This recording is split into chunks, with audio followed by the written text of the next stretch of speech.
The FBI refused to discuss its investigation, refused to say whether Jewell is still a suspect, and refused to discuss the leak. They wanted something very public. If they wanted something to be inconspicuous, they would never have leaked me to the press. Can you stop for a second, please? Did you turn around? Where were you at 1 What o'clock kind on of that questions morning? were they asking? Have you ever seen an FBI investigation this public before? I can't remember ever seeing one. Ever.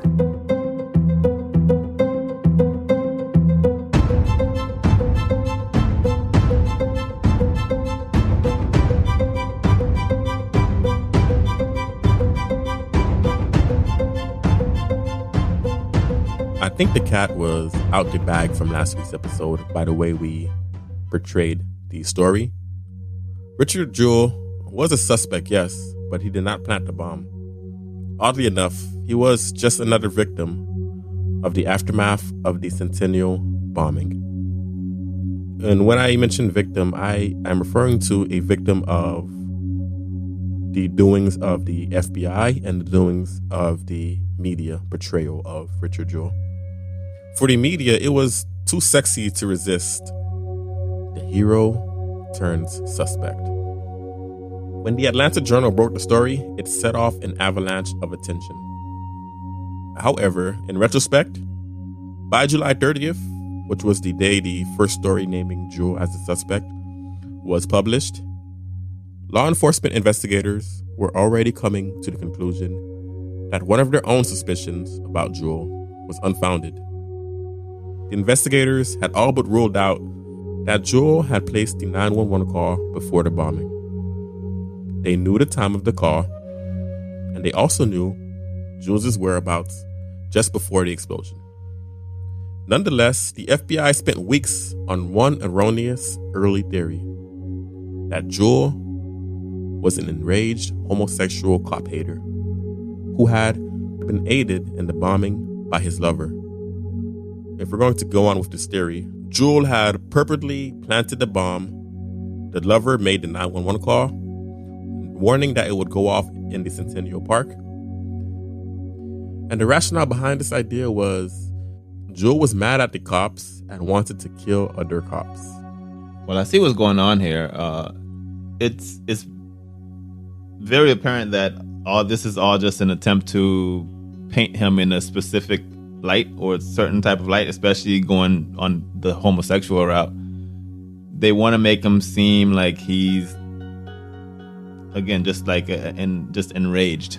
And if you ask me, it sort of feels like they're throwing a lot of things at the wall in hopes of something fitting. Yeah, exactly. There's more to add on the public trial that was the Richard Jewell case. The media quickly all but pronounced him guilty. And as the weeks went by, the torment by the media turned into ridicule. Now I'm going to give you guys a few excerpts of media postings, TV personalities, all of the sort of which they defamed Richard Jewell's character publicly. And when I say they, I mean the media.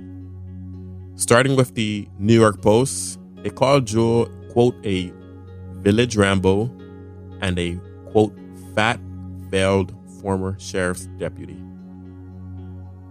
Jay Leno, everyone's familiar with Jay Leno today. Jay Leno said that Richard, quote, had a scary resemblance to the guy who whacked Nancy Kerrigan, and asked, what is it about the Olympic Games that brings out the big, fat, stupid guys? He was also quoted as calling Richard Jewell as the, quote, Una doofus. I'm going to go on with more excerpts on what the media had to say with Richard Jewell, but just as an aside, you can see how powerful the media and powerful words, especially negative words, can be when it comes to finding Richard guilty from the public standpoint. You know, and so this actually makes me think about why there's so many situations nowadays when, especially in sports, when someone is alleged, people are very careful to say alleged nowadays, instead of just going all out with it, saying, okay, well, he, you know, basically assuming. But another way of saying that is suspect. Whenever we hear someone listed as a suspect, we all but assume that they're guilty. Guilty, right. The media has powerful sway with just little titles, and our human mind operates in this particular fashion as well. We automatically assume where there's smoke, there's fire. So we have to adjust our line of thinking for the betterment of society, quite honestly. Keeping on with the media slaying of Richard Jewell, the Atlantic Journal-Constitution's columnist Dave Kindred, he compared Jewell to serial murderer Wayne Williams, writing, quote, "When federal agents came to this town to deal with another suspect who lived with his mother, like this one, that suspect was drawn to the blue lights and sirens of police work. Like this one, he became famous in the aftermath of murder." I feel like that one is the most disgusting of all the other ones I read. You're comparing this suspect, quote unquote, to a convicted serial killer. That's a tough one to swallow.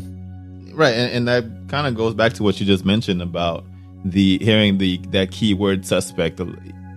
If it's like that nowadays, where people are still kind of careful to, prejudge, I can't imagine what it was like back then when, as soon as you hear suspect, suspect was absolutely anonymous to guilty back then.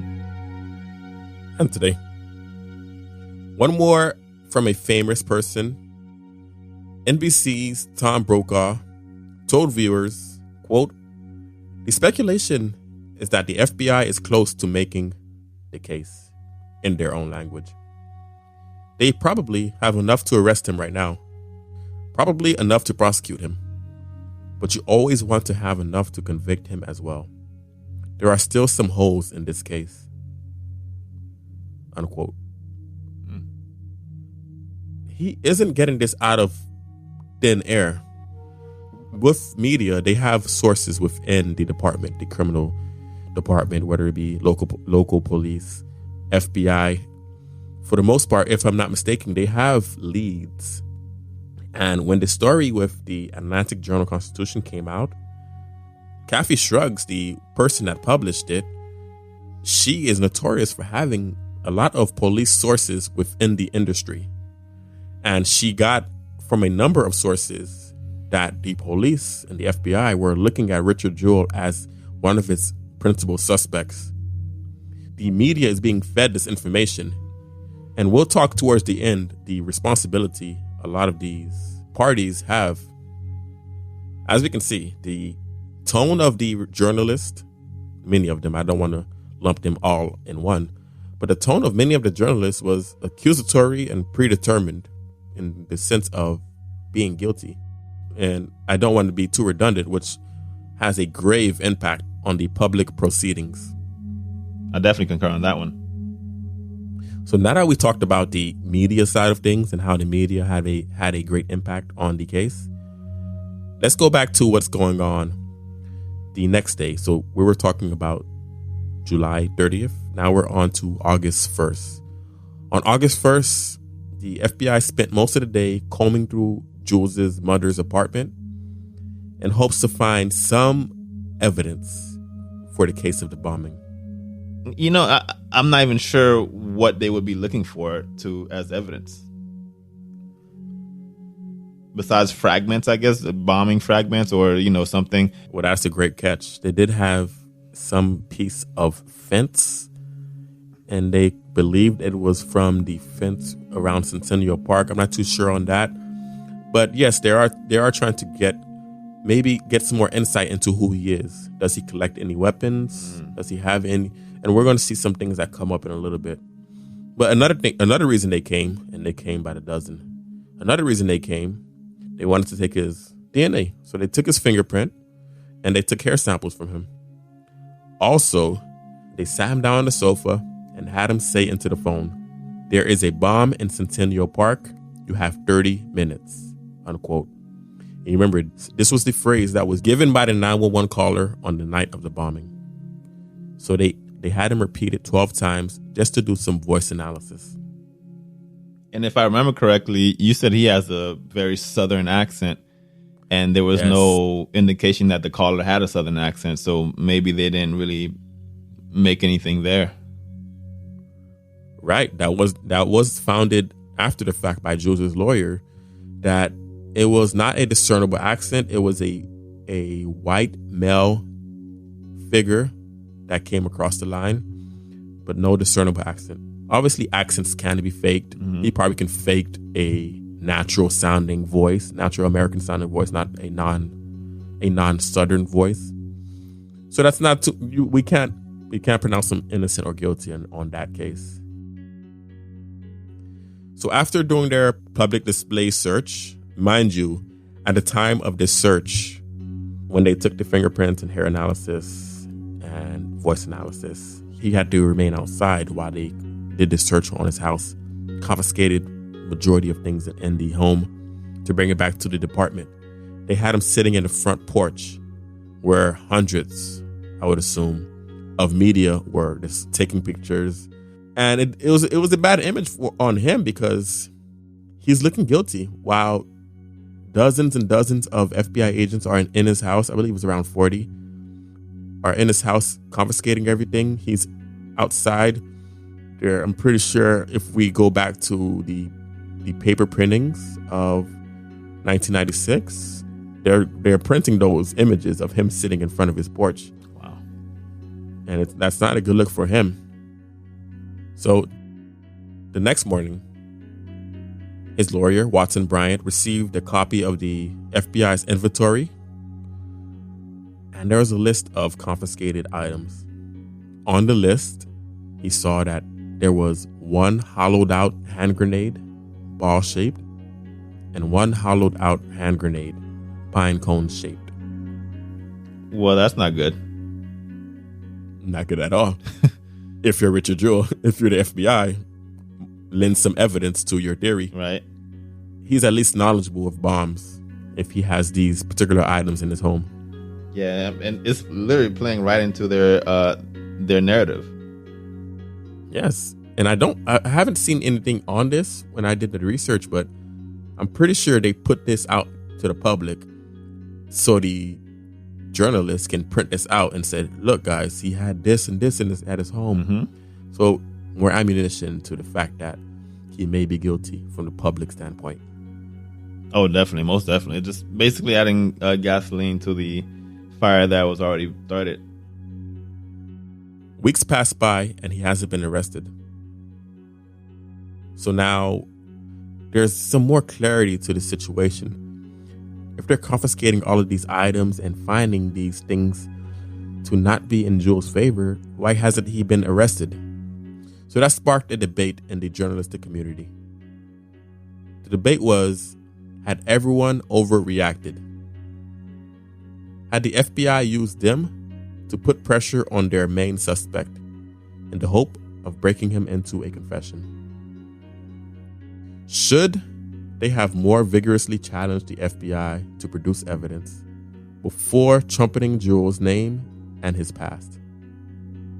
My answer to the questions, yes. Mm-hmm. And it was split at the time. Some media members, no, I think we did a good job. We sourced everything.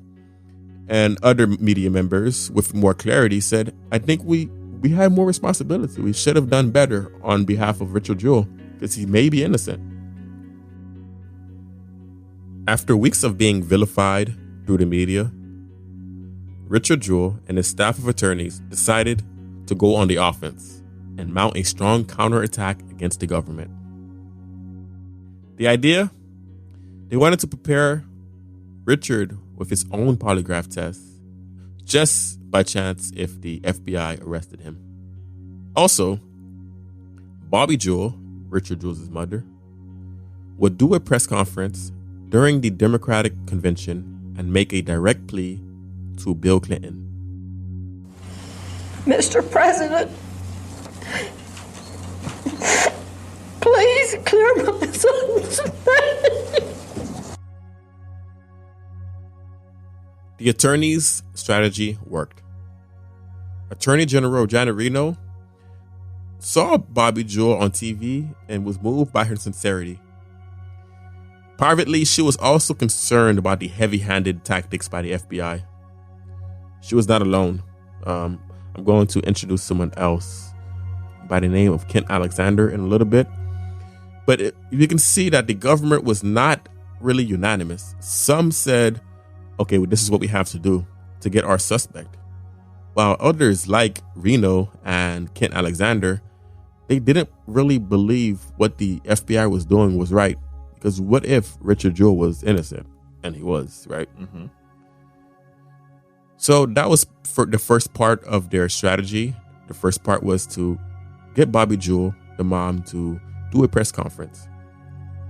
Second was the polygraph test. So what they did was they hired Richard Ratcliffe. Ratcliffe was a former FBI polygraph expert who had tested many bombers before. So they're going on the offense. It's looking good for them. They're 1 for 1 so far. Their second effort, we'll see how that goes. So at first, Ratcliffe tested Jewell via the polygraph, and the test came out inconclusive. Heart-wrenching, if I were to be Richard Jewell. Mm-hmm. And mind you, his attorneys don't really know if he did it or not. As attorneys, you're going to fight for your client.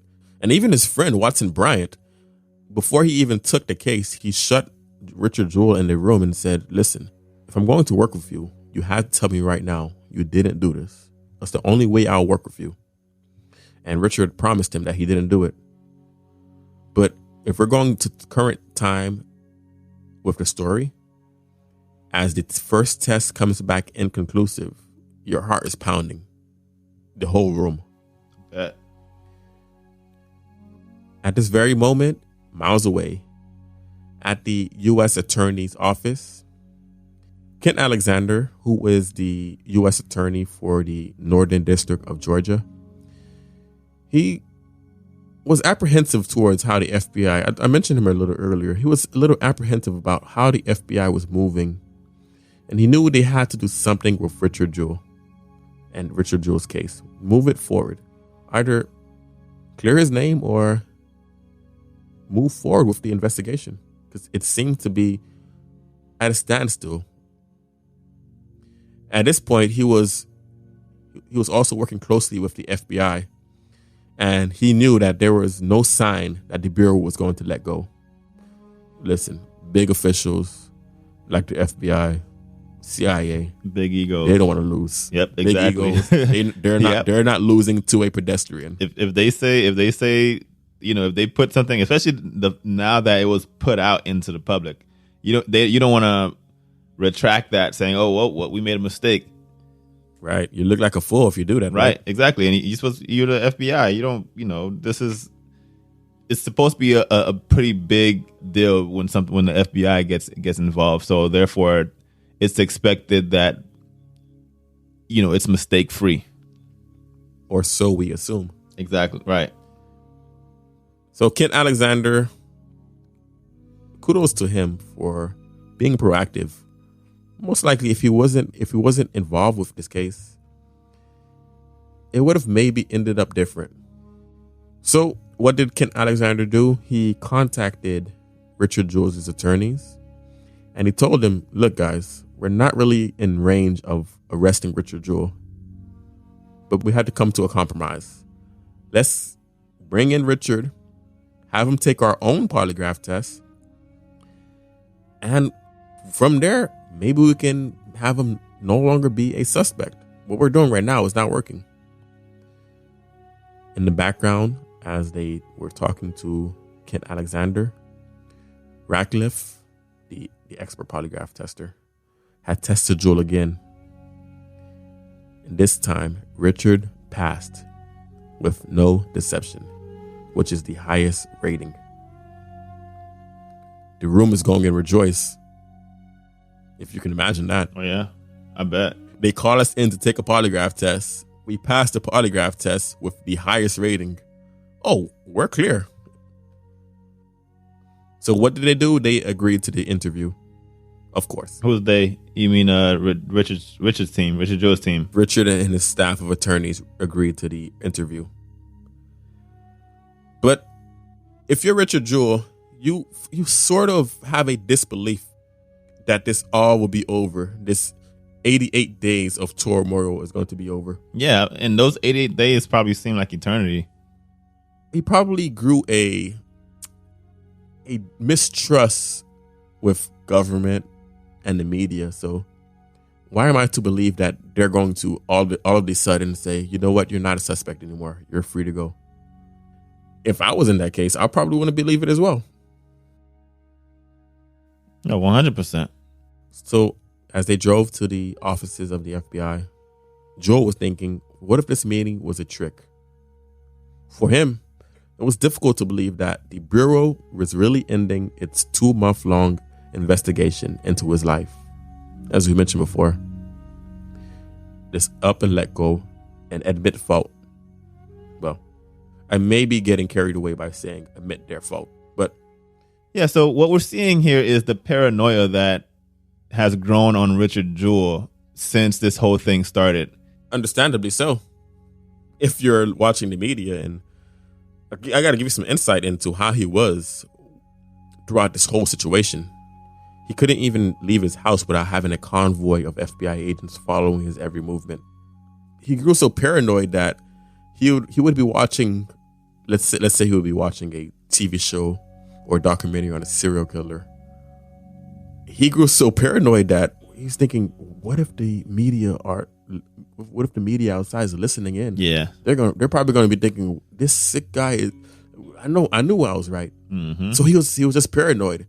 And to talk with his mom, I'm just going to give you guys a background into how life was for him. To talk to his mom about the case, he didn't want to talk to his mom publicly because he believed through his paranoia that his house was bugged. After they searched his house, the FBI, he believed his house was bugged. So to talk to his mom about the case, he would write in a piece of paper everything that was going on, any new developments, hand it to his mom. When his mom would go to her work, she would read it and put it into a shredder. Wow. Can't imagine that. He's going from that into now, which is they're saying, come do an interview.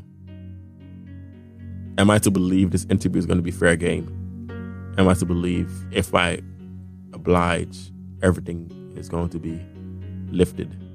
As for me not being a suspect anymore. Essentially. So, now he feels like no matter what, something as simple as, brushing your teeth, he might feel like something is, there's something booby trapped in here. So as Richard and his attorneys arrived at the office, they were presented an unusual suggestion. If he submitted to a lengthy voluntary interview with the Bureau, and if the Bureau was satisfied, then perhaps the Justice Department could issue a letter publicly stating that he was no longer a suspect. In his mind, this sounds good on paper, but are you guys going to do it? What, does it? Because, if you think about the terms of that, it to the Bureau's satisfaction, when are they going to be satisfied? There's no real clear cut terms to that agreement. Sounds pretty arbitrary to me. But after this nearly 6-hour interview, he thought to himself, this had to be a formality. They had nothing on me. If they had something on me, I wouldn't be going home. And in late October, his hopes came to fruition. After almost 3 months to the day of the Centennial bombing, U.S. Attorney Kent Alexander met with one of Richard Jewell's attorney, Jack Martin, at a coffee shop and handed over a letter that flatly stated that Richard Jewell was no longer a target of the FBI investigation. Just like that. Unlike that very public FBI investigation that we noted, there was no FBI press conference, no TV cameras, and no public apology. Well, yeah, if a public apology would mean that they did something wrong, they made a mistake. And like we alluded earlier, I don't think that's what the FBI would want. But Richard was not having it. The next day, he said, you know what? We need a press conference. We're not ending it like this. We need to go do a press conference and let them know what they did was not right. So the next day, in a room full of reporters gathered at a hotel conference room, Jewell stood up and addressed the very same cameras that had stalked him for 3 months.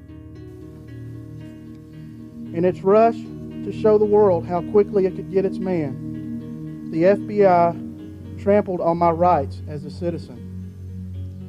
In its rush for the headline that the hero was the bomber, the media cared nothing for my feelings as a human being.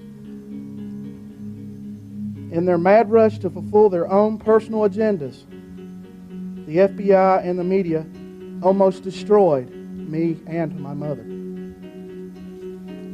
You, the media, were looking too. Your cameras trained on my mother and me. Your cameras and the FBI followed my every move. I felt like a hunted animal, followed constantly, waiting to be killed.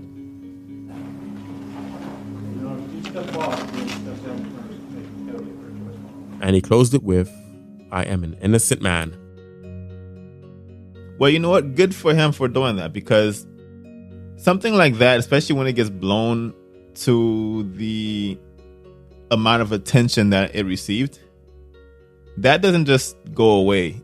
You still have to deal with that in your everyday life, I would assume, because with the amount of attention I see, if you don't give the clearing your name the same amount of attention, then to the general public, you'll always be that suspect, or you'll always be that guilty person who committed crime XYZ. Yeah, what's the saying? Make your apology as loud as your criticism. Mm-hmm. A lot of us failed to do that. And I feel like we failed to do that in this case. I wanted to end the saga of Richard Jewell by discussing the role the media played and the role the FBI played as well. To start, I want to say I understand the dilemma daily news reporting has to deal with. They're almost always involved with making decisions under pressure. Pressures of time, competition, and pressures of not having complete information. Does that absolve them from criticism? I'm not sure. All of those pressures, yes, were there, but that didn't make the Richard Jewell case unique. What made it unique is the presence of the Olympics, which is an international event with the world's attention focused on your city. So the local media, CNN, which is located in Atlanta, all of them had their faults and wrongdoings with this case. Because these events are moments for these outlets to demonstrate their journalistic mettle to the public eye, to the world. And we alluded to this earlier with the world watching the Olympics. This wasn't just a local thing anymore. This was an international situation. So Jewell turned out to be just a convenient suspect. Right. He was convenient for the Olympics and their interested parties, meaning he was convenient for their organizers, their sponsors, and the media at whole. Also, if they had their suspect, that means there was no bomber out there. And essentially, the games, the Olympic Games, can go on. Exactly. So he was basically he served as the unspoken sign that everything's okay. Yes, we did bash the media for the most part. I gave you guys a lot of excerpts on what the media said. But let's not count out the FBI. It was them that targeted Richard Jewell. it was them that actually whispered to the reporters, essentially leaking information and leaking sources to the reporters. The reporters didn't come out with information out of thin air. So it's twofold in this case. It's twofold, with the FBI and the media playing a big role in the disaster of Richard Jewell and the Richard Jewell story. Definitely. And the pressure that they were under to find their suspected person quickly, that they succumbed to that. They succumbed to that pressure. So looking at the Richard Jewell story, it raises an important question that we need to consider. And I'm going to leave you guys with this question. So in the midst of this media frenzy, or a media frenzy in general, does the FBI have any responsibility to protect the privacy of an innocent man? And what responsibility does the media have?